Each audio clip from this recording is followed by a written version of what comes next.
नमस्कार मित्रों, स्वागत करती हूँ आप सभी का आपके अपने YouTube channel smart study classes 77 पर। आशा करती हूँ कि आपको अभी तक जो भी क्लासेस मिल रही होंगी वो आपको एकदम अच्छी लग रही होंगी। अच्छी लगने से तात्पर्य यह होता है कि वह आपके काम की है, आपकी परीक्षा की दृष्टि से महत्वपूर्ण है और आपको सफलता अवश्य ही दिलवाएंगी। साथ ही साथ कल दशहरा था, आपने अच्छे तरीके से उसे सेलिब्रेट किया। आप ज़रूर बताएं हमें। मित्रों, दशहरा जो है वो असत्य पर सत्य की जीत का प्रतीक है और रावण के पुतले का दहन किया जाता है। मेरा ऐसा मानना है कि हर इंसान के अंदर किसी न किसी रूप में रावण विद्यमान होता है, तो उस पुतले को जलाने के साथ ही साथ अपने मन के रावण को भी आप समाप्त करके अच्छाई के प्रतीक राम के स्वरूप को धारण करें। इसी आशा और विश्वास के साथ आज की क्लास को प्रारंभ करती हूँ। आज की हमारी जो क्लास है वह है आपके लिए specially Chhattisgarh police sub inspector के लिए और हिंदी व्याकरण में पढ़ा रही हूँ। आपको व्यंजन का है, ये आज क्लास जो है व्यंजन है और व्यंजन की क्लास 2 है। यानी पहली क्लास जो लेकर के आई थी मैं, वह फैक्ट के रूप में थी और यह जो है उस पर बनने वाले सारे MCQ हैं। चलिए देखते हैं। बहुत ही शानदार MCQs बनाए हैं हमने आपके लिए और PDF तो आप देख ही रहे हैं। इतनी शानदार PDF तो शायद ही आपको कहीं देखने को मिले। जी हाँ मित्रों, चलिए पहला प्रश्न प्रारंभ करती हूँ। प्रत्येक व्यंजन के उच्चारण में कौन सी ध्वनि छिपी रहती है? जी हाँ मित्रों, आप इसका जवाब दीजिए। जब आप किसी भी व्यंजन का उच्चारण करते हैं तो ऐसी कौन सी ध्वनि है जो उसमें छिपी रहती है? आ की ध्वनि छिपी रहती है, ई की ध्वनि छिपी रहती है, ऊ की या फिर ए की ध्वनि? कौन सी ध्वनि छिपी रहती है? आप इसका जवाब दें। तो इसका जो सही जवाब है वह हो जाता है आ की ध्वनि। ये देखिए, जैसे आप बोलते हैं का में क्या छिपा है? आ छिपा हुआ है। ये का आधा रहता है और आ मिलने से ही अपने पूर्ण रूप में आता है। खा बोलेंगे तो भी आपको आ का जो है वो साउंड सुनाई देगा। ग, का, खा, ग, घ, अंगा, मतलब कुछ भी आप बोलिए बिना व्यंजन की सहायता से तो आप बोल ही नहीं सकते हो। उसके अलावा भी आपको मिलेगा कि आप इसमें आ ध्वनि का उच्चारण देख पा रहे होंगे। चलिए क्वेश्चन नंबर 2 देखते हैं हम। व्यंजन वर्ण की संख्या कितनी है? जी हाँ मित्रों, 56 वर्ण हैं, 42 हैं, 52 है या फिर 33 है। सिर्फ व्यंजन ही पूछे जा रहे हैं, आप इस पर विशेष फोकस करें।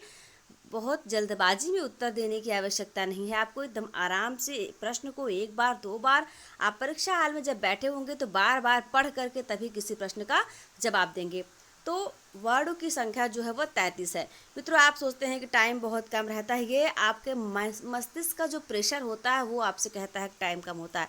बाकी टाइम जो होता है वो आपके लिए एकदम परफेक्ट होता है, क्योंकि यदि आपको देखिए किसी प्रश्न का जवाब यदि आपको आता है तो आप उसे तुरंत उत्तर दें। यानी किसी किसी प्रश्न का जवाब तो आप मात्र 2 या 3 सेकंड में दे देते हैं, ठीक है।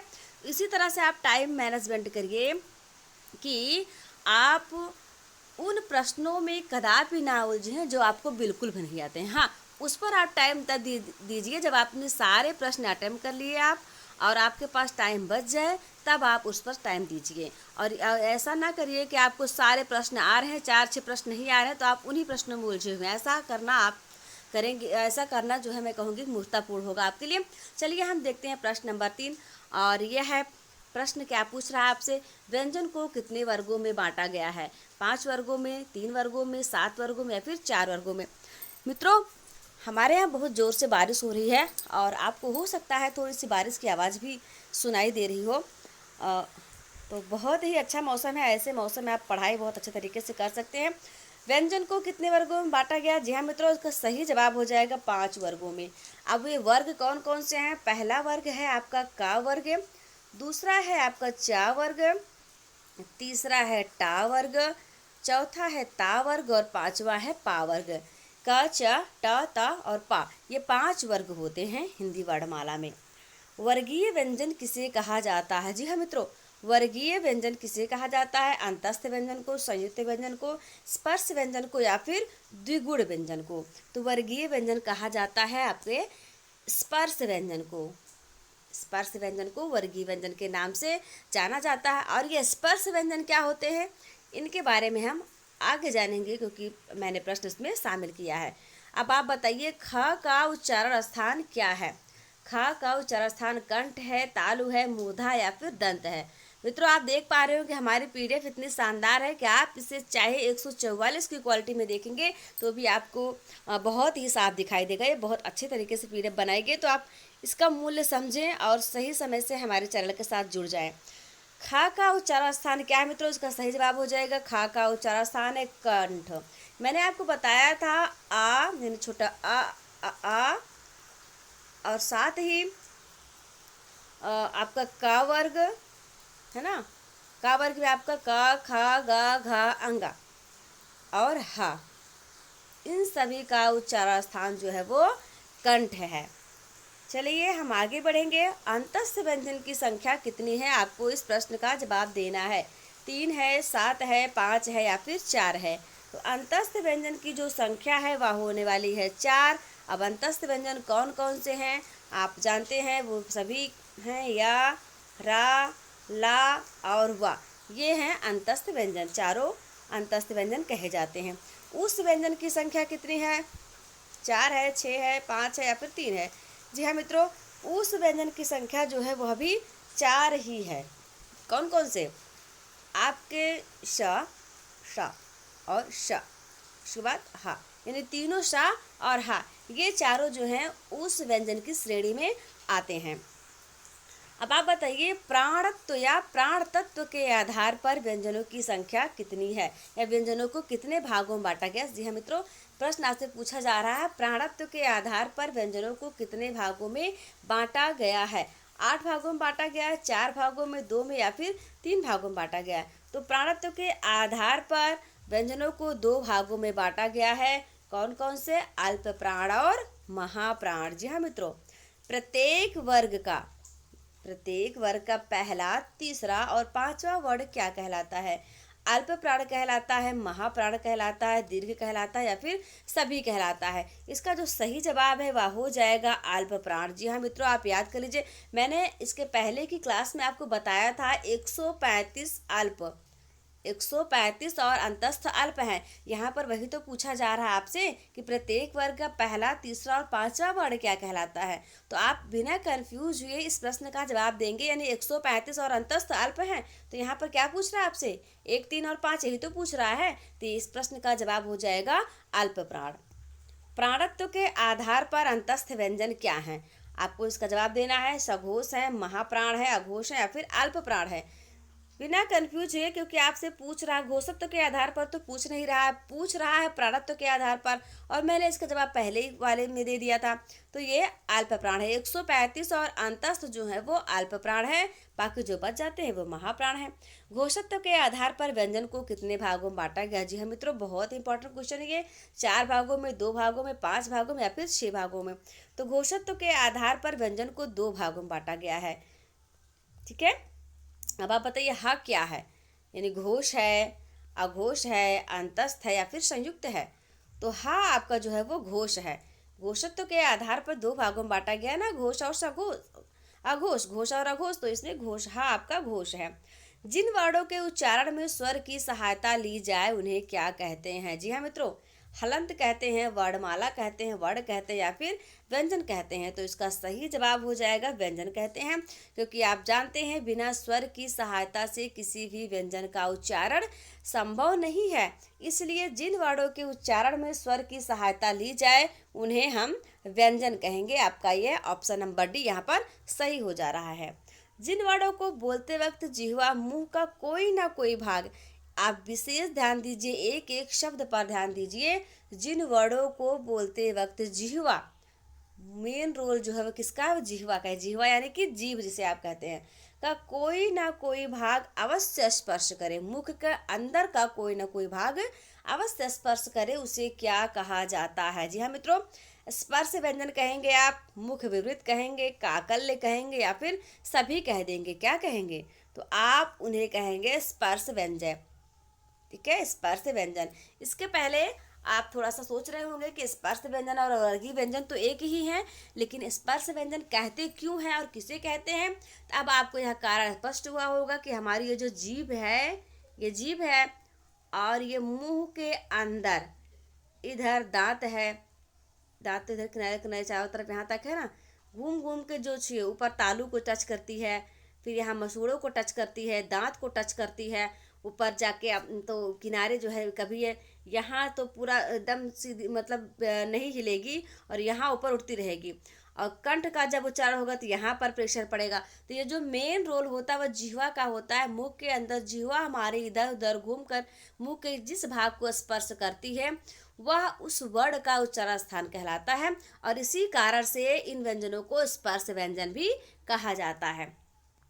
फा का उच्चारण स्थान क्या है, अब आप बताइए। इस प्रश्न का जवाब क्या होगा? मूर्धा है, तालु है, या फिर ओष्ठ है, या फिर दंत है। तो फा का जो उच्चारण स्थान है वह हो जाएगा आपका होष्ठ।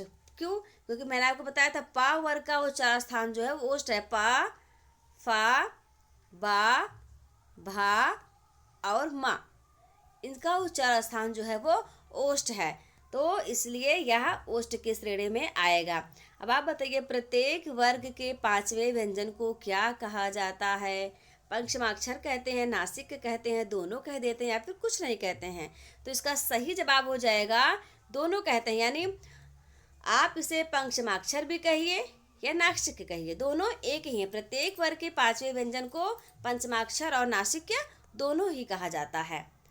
जैसे आपका, चलिए यहाँ पर थोड़ा सा स्पष्ट कर देती हूँ। पांचवा व्यंजन जैसे आपका क वर्ग का हो गया अंगा, उसके बाद आपका इया, फिर अड़ा और ना, फिर मा, ये सभी जो है आपके पंचमाक्षर कहलाते हैं।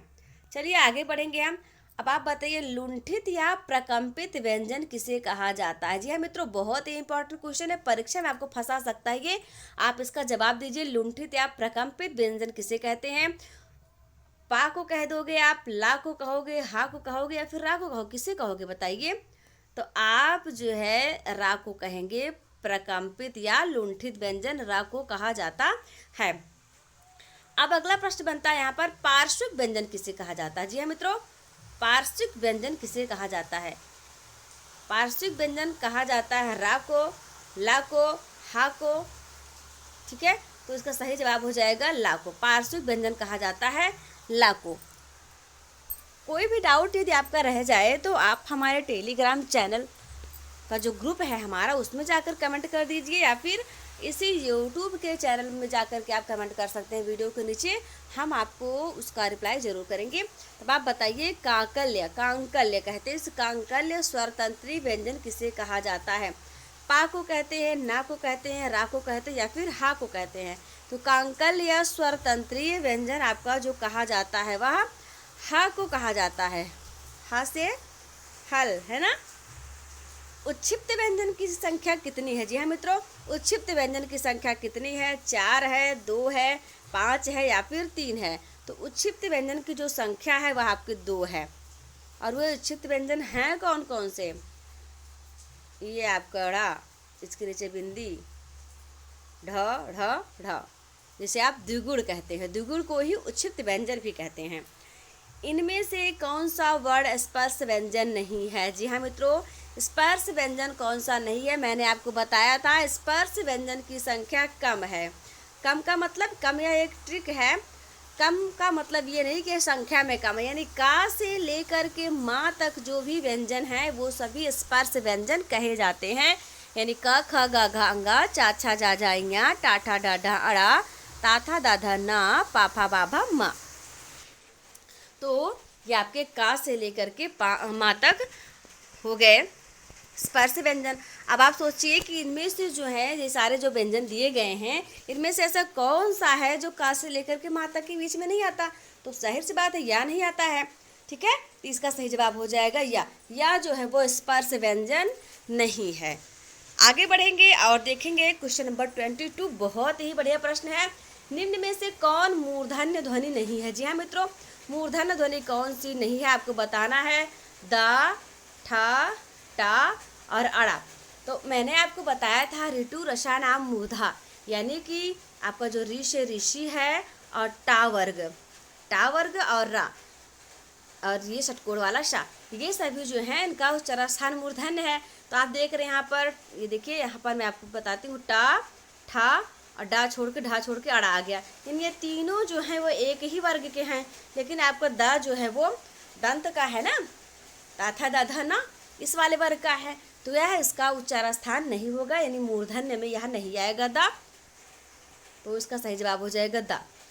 दा इसमें मूर्धन्य नहीं है, बाकी तीनों मूर्धन्य हैं। इनमें से कौन सा व्यंजन अल्प प्राण है? जी हाँ मित्रों, अल्प प्राण और महाप्राण के बारे में मैंने आपको बहुत अच्छे तरीके से बताया हुआ। अगर नहीं समझ में आ रहा तो फिर से देखिए। अब आप बताइए इसमें फा अल्प प्राण नहीं है, था नहीं है, चा नहीं है या फिर खा नहीं है। तो इसका जो एक सूत्र था, क्या था? 135 और अंतस्थ अल्प प्राण है। तो 135 में आ रहा है कि नहीं आ रहा है बताओ आप। ये चा जो है अपने वर्ग का कौन सा व्यंजन है? पहला व्यंजन है ना, ये अपने वर्ग चा वर्ग का पहला है। तो ये 135 यानी पहले नंबर पर ही आ जा रहा है। तो यह अल्प प्राण इसमें चा है, बाकी फा भी नहीं है, था भी नहीं है और खा भी नहीं है, क्योंकि खा तो दूसरे नंबर पर आ रहा है ना। आप इस पर थोड़ा सा ध्यान दीजिए, बार बार इसका अभ्यास करते रहिए तो आपको अवश्य ही याद हो जाएगा अच्छे तरीके से। आप बिल्कुल नहीं भूलेंगे और कभी भी नहीं भूलेंगे। अब आप इसका जवाब दीजिए, वर्णमाला किसे कहेंगे? जी हाँ मित्रों, आपने बहुत पढ़ा है, बचपन से ही पढ़ा है वर्णमाला को। तो यह जवाब आपको जो है वो गलत नहीं होना चाहिए, बिल्कुल सही होना चाहिए। अब आप बताइए वर्णमाला किसे कहते हैं? शब्द समूह को कहते हैं, शब्द गणना को कहते हैं, वर्णों के संकलन को कहते हैं या फिर वर्णों के व्यवस्थित समूह को कहते हैं। जी हाँ मित्रों, इसका सही जवाब हो जाएगा कि वर्णों के व्यवस्थित समूह को ही वर्णमाला कहा जाता है। भाषा की सबसे छोटी इकाई कौन सी है? जी हाँ मित्रों, शब्द है, व्यंजन है, स्वर है या फिर वर्ण है। तो इसका सही जवाब होगा वर्ण। भाषा की जो सबसे छोटी इकाई है वह वर्ण है। बहुत अच्छे। अब आगे बढ़ेंगे क्वेश्चन नंबर 26 की तरफ। आधुनिक व्याकरण की दृष्टि से बा वर्ण की विशेषता क्या है? ऑप्शन नंबर ए दिया गया है दंतोष्ठ, स्पर्श और अल्प प्राण घोष। बी दिया गया दंतोष्ठ, स्पर्श, संघर्षी और अघोष। सी दिया गया स्पर्श, महाप्राण और सघोष। ओष्ठ दिया गया स्पर्श और अल्प प्राण। यह प्रश्न मैंने आपको इसलिए बताना चाहा है क्योंकि परीक्षा में ट्रेंड हो जाता है, सिंपल तरीके से आपसे पूछता है दंतोष्ठ है, स्पर्श है, क्या है। जब एक रहता है तो आप उसे क्लियर कर पाते हैं, लेकिन जब उसकी कई सारी विशेषताओं को एक साथ दे दिया जाता है थोड़ा सा आप कंफ्यूज हो जाते हैं, नहीं कर पाते हैं। लेकिन नहीं, कंफ्यूज नहीं होना, आप एक एक करके उसकी विशेषता को निकालिए। देखिए मैं आपको यहाँ पर करके दिखाता हूँ। पहले तो इसका जवाब हो जाएगा कि बा है, ए है। बा का जो विशेषता है बाकी वो ए ऑप्शन नंबर आता है। क्यों? देखिए प फ ब भा। बा आपके किस में आ रहा है? दंतोष्ठ में आ रहा है। और ये का से लेकर के माँ में शामिल है कि नहीं बताइए? स्पर्श व्यंजन के अंतर्गत शामिल है कि नहीं? ये भी है। और 135 अल्प प्राण होता है, मैंने बताया था आपको। तो प फ बा ये तीसरे नंबर पे आ रही है, यानी कि 135 यानी तीसरे नंबर पे आ रहा है। ये तीन विशेषता इसकी हुई कि नहीं? और घोष यह है ही। तो यहाँ पर आप इसे इस तरीके से भी निकाल सकते हैं आराम से। बिल्कुल भी घबराने की आवश्यकता नहीं है। अगर इस प्रकार के प्रश्न आपको परीक्षा में दिख जाए तो आप थोड़ा सा धैर्य बना कर रखें और एक एक कर मतलब उनको छांटते चलें। ठीक है? देखिए अगर आप ऐसे भी देखते हैं तो आपको सिर्फ दो ही कन्फ्यूज करते हैं यहाँ पर। कौन सा? ये इसमें दंतोष्ठ है, इसमें दंतोष्ठ है, इसमें स्पर्श है, इसमें स्पर्श है। ठीक है? तो अब आप इस तरीके की गलती नहीं करने वाले हैं। चलिए आगे बढ़ेंगे हम। री का उच्चारण स्थान क्या है? जी हाँ मित्रों, ऋ से ऋषि जिसे आप कहते हैं उसका उच्चारण स्थान तालु है, कंठ है, दंत है या फिर मूर्धा है। तो री का जो उच्चारण स्थान है वह मूर्धा है। क्या है? मूर्धा। व का उच्चारण स्थान क्या है? तालु, दंतोष्ठ, कंठोष्ठ या फिर मूर्धा। तो व का उच्चारण स्थान दंतोष्ठ है। दंतोष्ठ दांत और ओठ के सहयोग से बोला जाता है। हा का उच्चारण स्थान क्या है?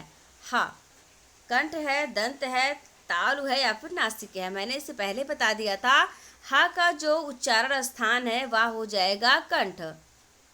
पहले बताया था ना हमने आपको, आ, का वर्ग और हा, इन सब का उच्चारण स्थान जो है वह आपका कंठ हो जाता है। कंठ से उच्चारित होते हैं ये ध्वनियाँ।